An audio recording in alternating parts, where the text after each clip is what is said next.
Hello friends, welcome to our YouTube channel. Friends, आज हम engineering drawing जो हमारा सब्जेक्ट है उसमें रेखाएं यानी लाइंस एक टॉपिक है, जिसके बारे में आज हम देखेंगे और जानेंगे कि रेखा किसे कहते हैं, ये कितने प्रकार की होती है और उसके क्या क्या उपयोग हैं। तो रेखा पढ़ने से पहले दोस्तों एक टॉपिक और है, एक छोटा सा पॉइंट है। पॉइंट क्या वही टॉपिक है, बिंदु। बिंदु बिंदु यानी पॉइंट। बिंदु यानी पॉइंट। पॉइंट या बिंदु किसे कहते हैं दोस्तों? आप सभी में से बहुत कम ही जानते होंगे इसका डिफिनीशन। अगर पॉइंट और बिंदु का डिफिनीशन पूछ लिया जाए तो पॉइंट किसे कहते हैं? वह छोटा चिन्ह जिसकी कोई निश्चित लंबाई और चौड़ाई ना हो, उसको हम क्या बोलते हैं? बिंदु बोलते हैं। वह छोटा चिन्ह जिसकी कोई निश्चित लंबाई और चौड़ाई ना हो, उसको हम बिंदु कहते हैं। इसका एक और डिफिनीशन बन जाता है दोस्तों कि दो सरल रेखाओं का संगम स्थल।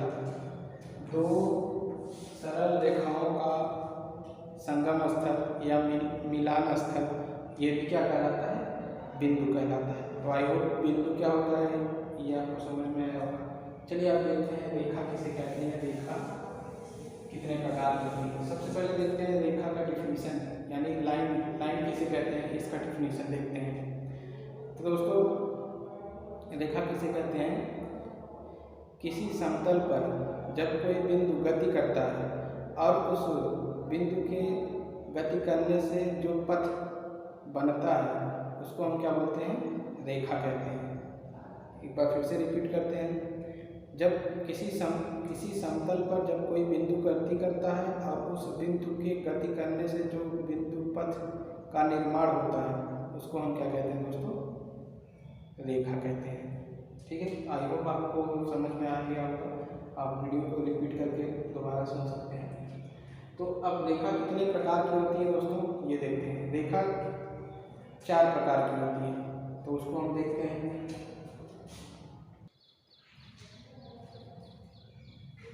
तो दोस्तों, रेखाएं ये 4 प्रकार की होती हैं। पहला है सरल रेखा, स्ट्रेट लाइन। दूसरा क्या है? मुड़ी रेखा, कर्व्ड लाइन। और तीसरा क्या है? समानांतर रेखा, पैरेलल लाइन। और चौथा क्या है? लंबवत रेखा, परपेंडिकुलर लाइन। तो ये 4 प्रकार की रेखाएं होती हैं। हम एक एक करके इसके बारे में देखेंगे। तो सबसे पहले देखेंगे सरल रेखा किसे कहते हैं, स्ट्रेट लाइन।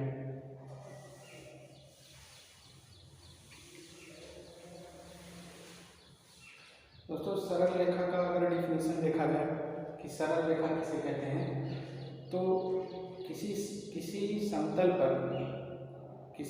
पर जब कोई बिंदु सीधी रेखा में जब किसी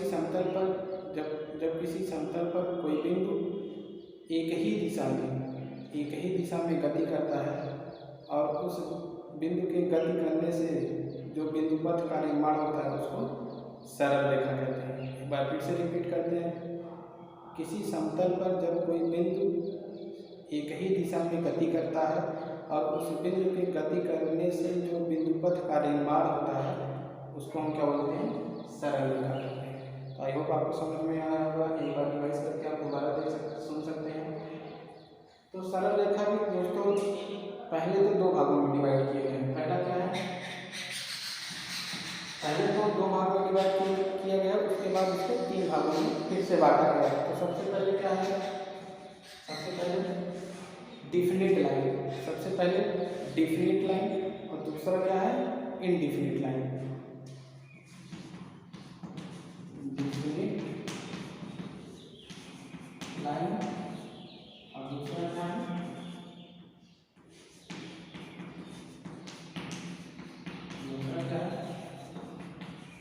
इनडिफिनिट लाइन। तो दोस्तों, सरल रेखा स्ट्रेट लाइन को सबसे पहले 2 भागों में बांटा गया, डिफिनिट लाइन और इनडिफिनिट लाइन। डिफिनिट लाइन किसे कहते हैं? वह रेखा जिसका किनारे निश्चित हो। तो ये रेखा जिसके दोनों किनारे क्या हों? निश्चित हों। जैसे ये रेखा क्या है? AB। ये रेखा क्या है? AB है। ये डिफिनिट लाइन है। और ऐसी रेखा जिसका कोई निश्चित किनारा ना हो, जिसके दोनों किनारे क्या हो उसको क्या बोलेंगे, इनडिफिनिट लाइन बोलेंगे। तो आई होप आपको समझ में आया होगा। अब दोस्तों देखेंगे कि सरल रेखा को फिर कितने भागों में बांटा गया है। ये सरल रेखा जो डिफिनिट है, इनडिफिनिट है, ये तीनों ये तो मुख्य दो भाग हैं, इसको इनडिफिनिट और डिफिनिट बोलेंगे। अब सरल रेखा को 3 भागों में बांटा गया है और वो तीनों रेखाएं डिफिनिट भी हो सकती हैं और इनडिफिनिट भी हो सकती हैं। तो उन तीनों को देखते हैं। तो दोस्तों सरल रेखा जो है ये अब 3 भागों में जो बांटा गया है वो कौन सा है, क्षैतिज रेखा, हॉरिजॉन्टल लाइन, ऊर्ध्वाधर रेखा, वर्टिकल लाइन, आनत रेखा या तिर्यक रेखा, इंक्लाइंड लाइन। ठीक, तो ये 3 भागों में बांटा गया है सरल रेखा को। क्षैतिज रेखा किसे कहते हैं, क्षैतिज रेखा दोस्तों किसे कहते हैं, क्षैतिज रेखा किसी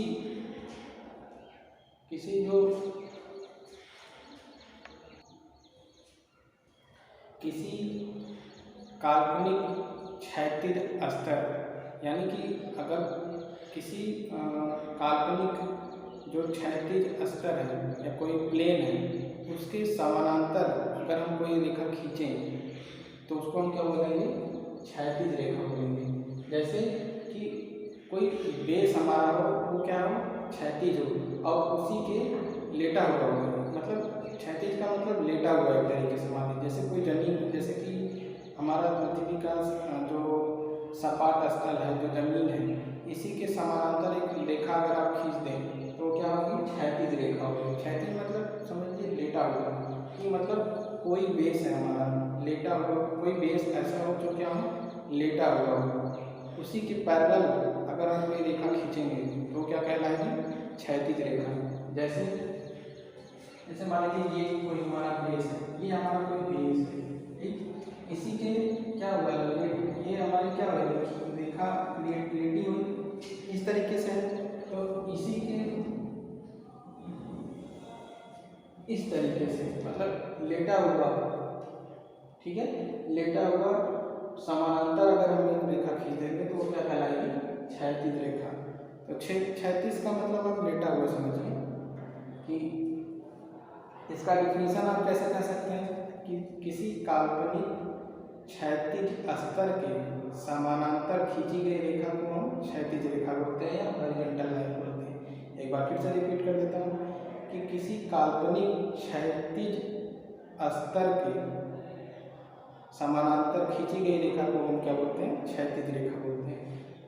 ठीक, जैसे मैंने यहाँ पे आपको समझाया कि मान लीजिए कोई हमारा बेस है, ठीक, और इसी बेस के पैरेलल आप जो है एक रेखा खींच दीजिए तो ये क्या हो जाएगी, क्षैतिज रेखा। आई होप आपको समझ में आया होगा।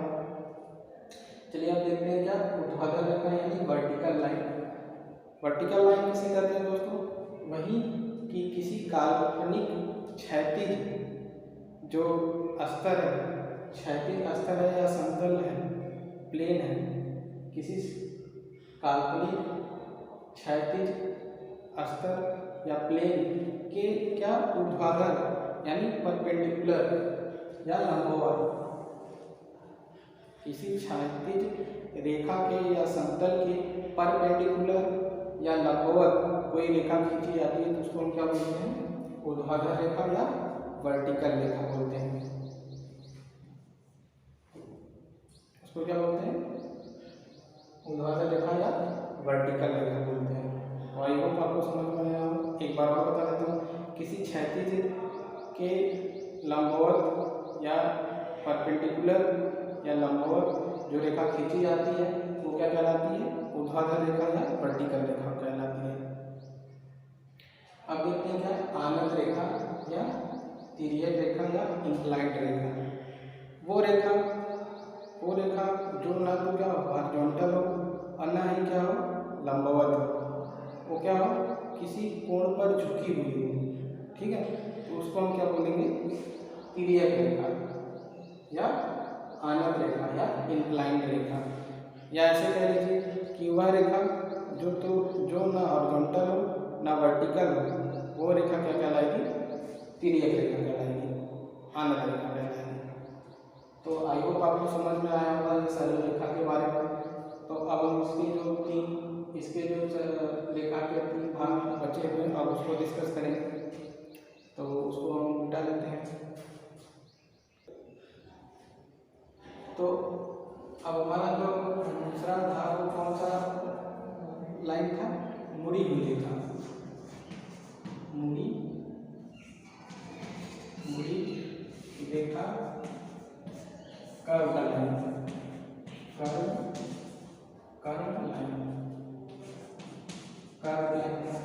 कर्व लाइन किसे कहते हैं दोस्तों? कि ऐसी रेखा, ऐसा बिंदु पथ जो अपना दिशा निरंतर बदलता रहता है। ऐसा बिंदु पथ मतलब वह बिंदु जो गति करते हुए अपना दिशा क्या करता है? निरंतर बदलता रहता है। वो क्या कहलाता है? उसके द्वारा जो बिंदु पथ बनाई जाती है वो क्या कहलाती है? कर्व लाइन कहलाती है। मतलब कि वह बिंदु जो गति करते हुए अपनी दिशा निरंतर बदलता रहता है और उसकी गति से जो बिंदु पथ का निर्माण होता है वो कर्व लाइन कहलाती है। आई होप आपको समझ में आया होगा। जैसे कि इस तरीके से देखिए, कोई बिंदु है, ये गति कर रहा है तो ये अपनी दिशा क्या कर रहा है? निरंतर बदल रहा है। इसलिए ये जिस रेखा का निर्माण करेगा वो रेखा क्या कहलाएगी? कर्व लाइन कहलाएगी। तो आई होप आपको समझ में आया होगा। चलिए अब देखते हैं क्या? पैरेलल लाइन, समानांतर रेखा। अब क्या देखते हैं? पैरेलल लाइन, समानांतर रेखा। तीसरा क्या है? समानांतर रेखा। समानांतर रेखा, पैरेलल लाइन। पैरेलल लाइन किसे कहते हैं? वह रेखाएं जिनके जिनके बीच की दूरी क्या हो? बराबर हो और उनको आगे बढ़ाने पर वो आपस में मिले ना, तो ऐसी रेखा को हम दोस्तों क्या बोलते हैं? समानांतर रेखा या पैरेलल रेखा। मतलब कि कोई दो रेखाएं जिनके मध्य की दूरी क्या हो? बराबर हो और इनको अगर हम आगे बढ़ाएं तो ये चाहे जहाँ तक हम इनको बढ़ा दें और ये आपस में मिले नहीं, एक दूसरे को काटे नहीं, तो ये रेखाएं क्या कहलाती हैं? पैरेलल रेखा कहलाती है, समानांतर रेखा कहलाती है। तो ये रेखा सीधी भी हो सकती है और कर्व रेखा भी हो सकती है। जैसे कि हम लोग ने पढ़ा कर्व रेखा, मान लीजिए कोई वृत्त है इस तरीके से, अर्धवृत्त है, अर्धवृत्त इस तरीके से, अर्धगोला जो है इस तरीके से, इसके बीच की दूरी अगर समान है तो ये भी समानांतर रेखा कहलाएगी। ये एक दूसरे से ये आपस में मिलेंगी, न कि ये दोनों आपस में मिल रहे हैं। ये रेखा तो आपस में मिल जाएगी पर ये वाला इससे आगे नहीं मिलेगा, तो ये भी क्या कहलाएगा? पैरेलल रेखा ही कहलाएगा। तो इसको आप ध्यान दीजिएगा। चलिए अपना नेक्स्ट जो पॉइंट आ रहा है, नेक्स्ट जो अपना था वो क्या था? लंबवत रेखा यानी परपेंडिकुलर लाइन। अब अपना जो लास्ट वाला टॉपिक है वो क्या है? परपेंडिकुलर लाइन यानी लंबवत रेखा। तो लंबवत रेखा किसे कहते हैं? लंबवत रेखा, लंबवत रेखा